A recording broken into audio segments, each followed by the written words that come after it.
Good evening, folks. This is Deb Delapiana, and this is what we're going to call a chain reaction report. So, for the benefit of those on TikTok, this will be broken up into more than one video. But for the rest of you, we're going to talk tonight because I'm kind of tired of the narrative I'm seeing on social media. You know, where we have someone go on and call Donald Trump's speech divisive, and we're not enemies, okay? Americans are not enemies. And then you have someone else chime in and say, well, what about Joe Biden's speech? That was divisive too. So we're going to talk about all of that tonight because that's patently wrong. We do have a divide in this country, and there's a reason for it, okay? And it isn't because these people's speech is divisive. These speeches are divisive. Donald Trump's speech and the people that he has normalized, this speech isn't just divisive.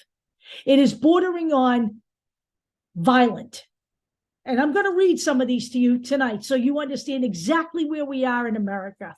And by the way, I want to say right off the top, the notion that any of us should commune with fascists and people who want to say terrible things about people who are from a different ethnic origin or who are gay and lesbian or transgender. Any notion that we can bury the hatchet and see eye to eye should be off the table.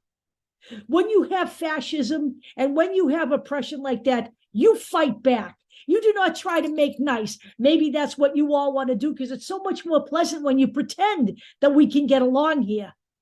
But the fact of the matter is that Donald Trump, from the minute he was elected, opened Pandora's box in this country, and we were a much better country when these people were under wraps.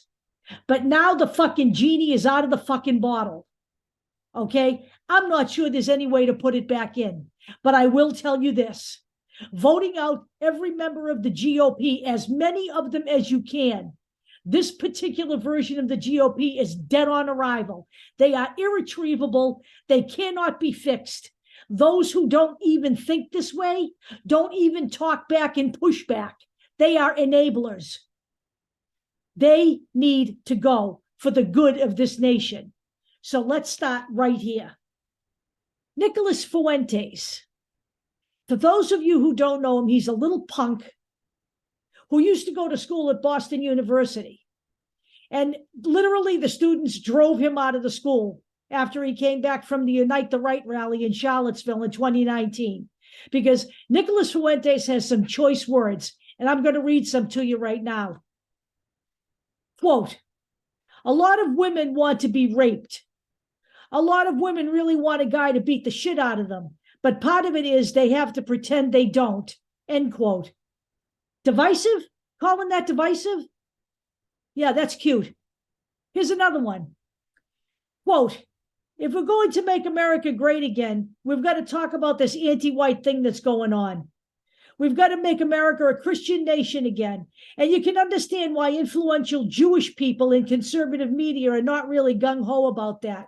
They're not promoting white identity. They're not promoting this, end quote. They're not promoting this because there is no white genocide going on.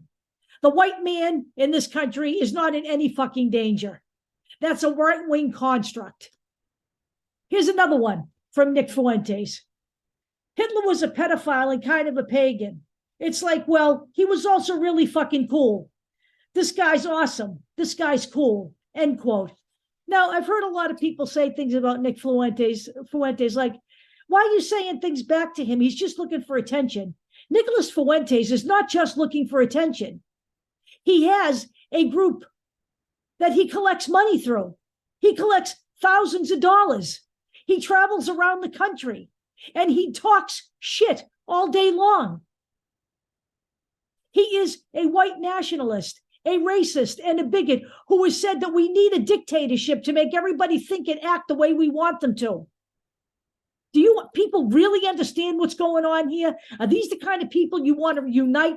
The people who follow him and buy into him, the groypers, you want us to unite with them? Give me a break. Are you serious? These are the people you push back on. These are not the people you unite with and think that you can have some kind of common ground. Let's move on here. Chaya Raychik. I don't even know where they dug this broad up, okay? She's from the libs of TikTok, but she's not a lib, all right? What she is a homophobe and a transphobe. This is Chaya's brilliant insight.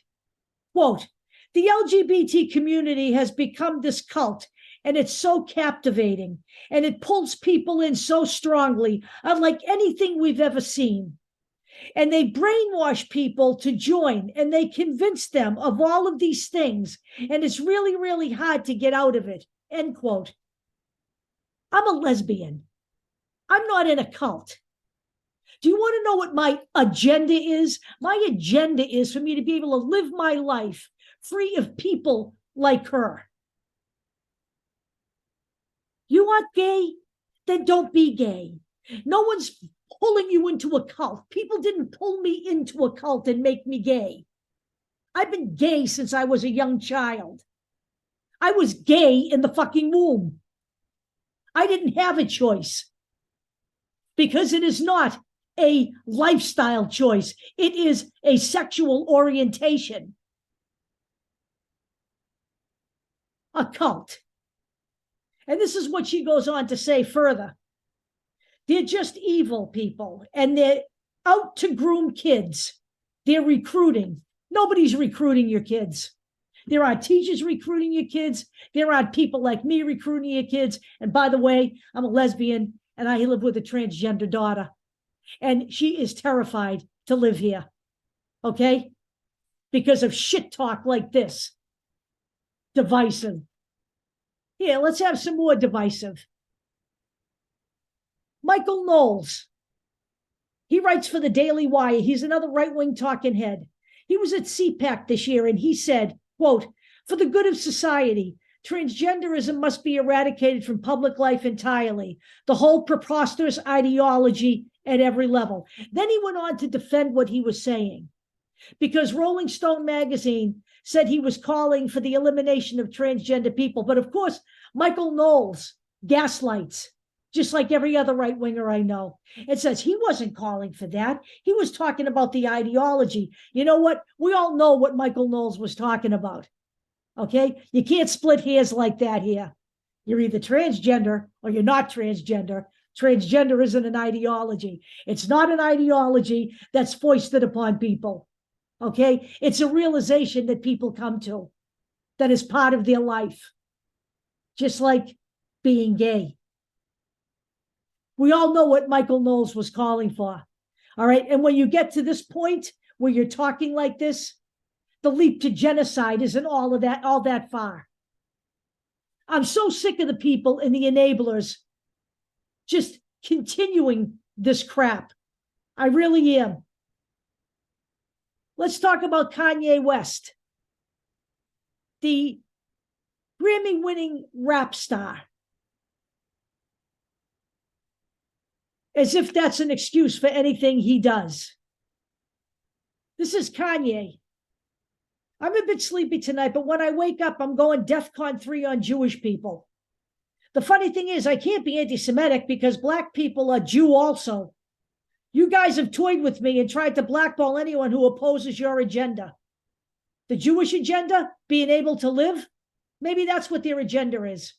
They're not recruiting people either. He also went on Alex Jones and said that Hitler was a great guy. He had something to offer everyone. And he also denied the Holocaust. Kanye West is an anti-Semite. I'd like to remind you that the former president of the United States, Donald Trump, invited Kanye West and Nicholas Fuentes to Mar-a-Lago for dinner. And then, of course, he claimed he didn't really know them, or he didn't really know Nicholas Fuentes. By the way, let me also remind you that Kanye West has announced his run for the presidency. Now, I know there's probably no chance that he's ever going to get elected, but the fact that people like him can even run after making statements like this is disgusting to me. Let's move on here. Tara Carr. She's a select woman from Brookfield, Connecticut. And we had the whole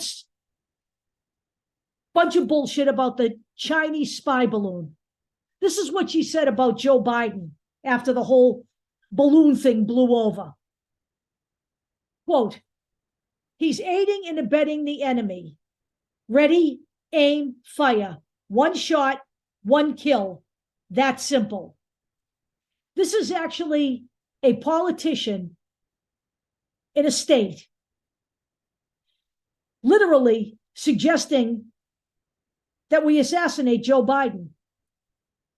She was taken off of Twitter, but no repercussions in her state whatsoever from any of the other politicians. We just let this shit ride like it's second nature here, because right now it is second nature here. Why? Because people want to unite.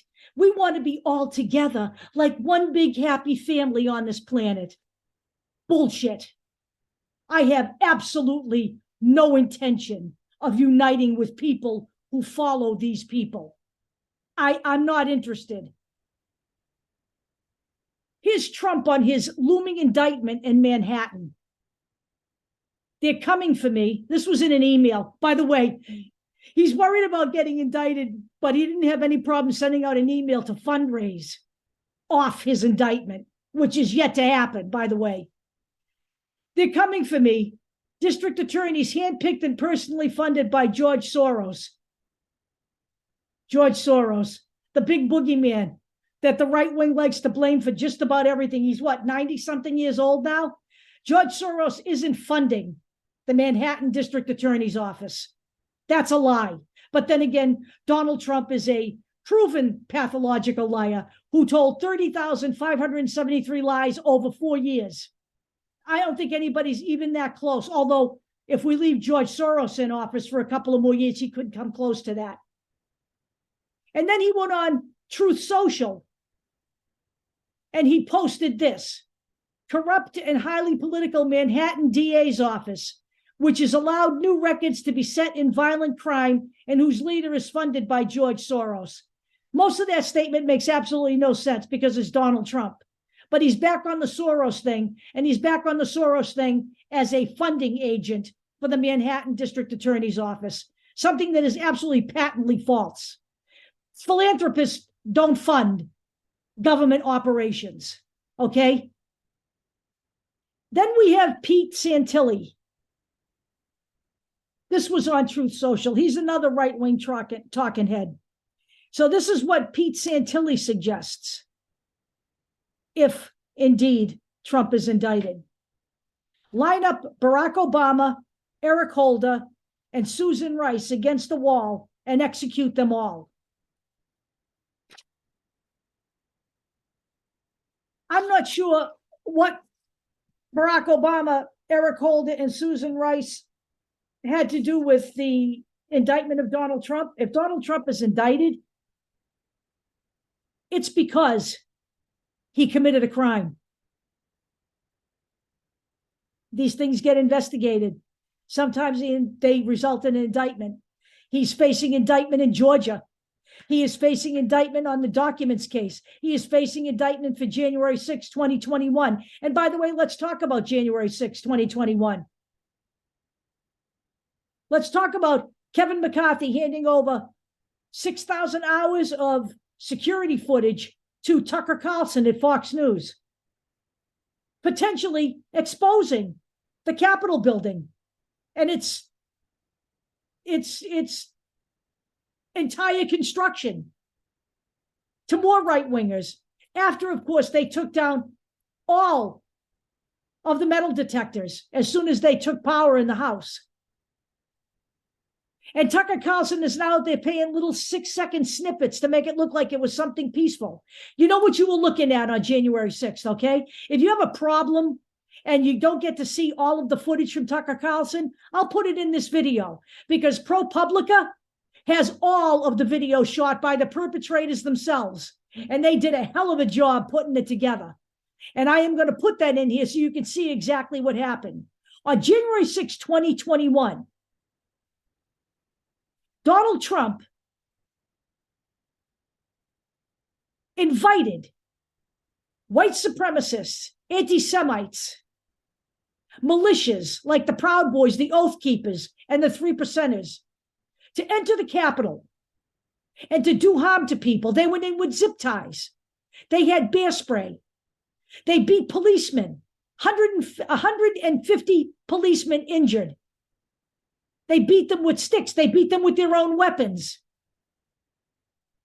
They bear sprayed them in the face. There was blood everywhere. You heard the testimony of some of the women, of one of the women who was there as a guard, watching her colleagues bleed on the ground. The people that Donald Trump has enabled are fascists. They're traitors to this country. They are not somebody that we need to unite with. The people who are passing laws in states denying gender-affirming care to children and adults now, it seems. Some states are banning it outright, like Oklahoma. Some states are saying, well, now you can't have any care until you're 26 years old. This is none of the government's business. This is absolutely none of the government's business. But you want me to commune with these people. I live in the state of Massachusetts, and I'm very happy that I do. I am. Because my child is in a good state for this. But all it would take would be one MAGA Republican governor to ruin that. And I need people to understand that. Now let's talk about Donald Trump, who tried to overthrow the government so he could stay in power. And let's talk about Joe Biden's speech being divisive. Joe Biden's speech was telling the truth about what is happening here in America. If that offends you, tough. The MAGAs in this country are here to do damage. They want to return this country to 1776. I'm not willing to go back there as a woman or as a gay person. Now, maybe none of you are gay, maybe most of you are white, and maybe a lot of you are men. And so, especially if you're men, you're not threatened by any of this. And I rest my case right there. It's easy for all of you to say, let's unite. We're not enemies. We have enemies here. All of the people who were at January 6th, they're my enemies. They're an enemy to democracy. Joe Biden is bound as president of this country to defend democracy. And that's what he did in his speech. He wanted to make sure everybody understood what was going on here. That is his responsibility as president of the United States. It wasn't a speech made for political purposes. Neither was his speech that was the State of the Union speech that called out the GOP for exactly what it was. People need to get a clue here. If you can't see what's going on here, I feel sorry for you. I absolutely do. Because, you know, you remember that old adage from Pastor Niemoller from the time of Nazi Germany. First, they came for the journalists. Remember that one? I don't have the whole thing in my head, so I'm not going to say it because I'm not going to make a mockery of it. But someday, some way, this will come for you too. People better understand this. I am absolutely not willing to break bread with anybody on the right at this point. If you want to talk to me about conservative Republicans, when we can get back to conservative Republicans being rational, then we can discuss this. And for the record, Liz Cheney and Adam Kinzinger, they did the right thing. They absolutely did the right thing. Standing up and participating in the J6 committee. But I will tell you this, I agree with neither of them on any of their policies. I do not. And I would never vote for them. As such, I do respect what they have done. But I wish we could get back to having discussions on policy rather than trying to oppress people, because that's what America has become. We have become a country that is right now leaning on the precipice of fascism and dictatorship and right-wing authoritarian rule. Do not think this is a joke. It happened in Italy. Voter turnout was low. They just elected the first fascist since Benito Mussolini. In Nazi Germany, the people who were living there at the time were considered intelligent and in tune and in touch, and they had their heads turned by a fascist dictator who then went on to exterminate 6 million Jews, and not just Jewish people, gay people, Christians. We have a governor down in Florida now who has banned books like The Diary of Anne Frank, The Story of Roberto Clemente. He has taken books off the shelves in classrooms until he personally approves them. He has also instituted those don't say gay laws, which now they are expanding up to the 12th grade. He is refusing to allow slavery to be taught. We have Kevin McCarthy, who sold out the House of Representatives and the US government to win a gavel by ceding his power to everybody on the far right. And we now have Marjorie Taylor Greene, who is actually the de facto Speaker of the House. Kevin McCarthy is totally neutered. He must not be returned to office. And now what is he doing? In the wake of Donald Trump's impending indictment, he's running interference for him. We have Jim Jordan in there right now, conducting an oversight committee that is of the most colossally outrageous ridiculousness I've ever seen. He is wasting taxpayer dollars on a regular basis. And now he's demanding that Alvin Bragg, the district attorney of Manhattan, come in and testify to him. You know what? I have some bad news for Jim Jordan. He has no business meddling in a criminal investigation. He has absolutely no power to demand that. And we're talking about a man in Jim Jordan who refused the January 6th subpoena. But he wants everybody to run in and testify to him? Oh, I don't think so. Alvin Bragg is conducting a criminal investigation of Donald Trump, American citizen. And he is bound by no law to turn over any documents to Jim Jordan or to sit and testify in a joke of an oversight committee. The Congress has no power to indict or to coerce. None.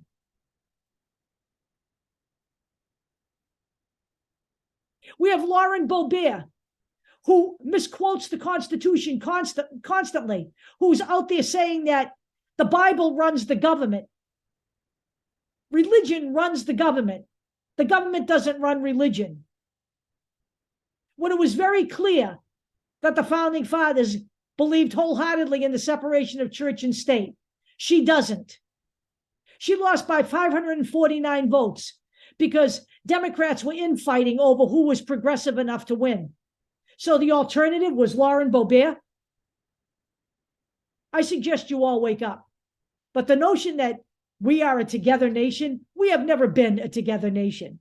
The difference is, before Donald Trump, these cretins that we see now who go to drag story hour loaded with AR-15s outside threatening these people, before these people came out of the woodwork, we were a better nation. They've always been there, but they were under wraps. And now they're right out there. And if we are not pushing back on this, then we are certainly complicit in what's going on here. So don't ask me, please, to break bread here and find a common ground with these people. I have no common ground with fascism. There is no common ground with fascism. And if you're thinking it can't happen here, remember this. The Germans thought that too. They were wrong, and you will be too. I'll talk to you later.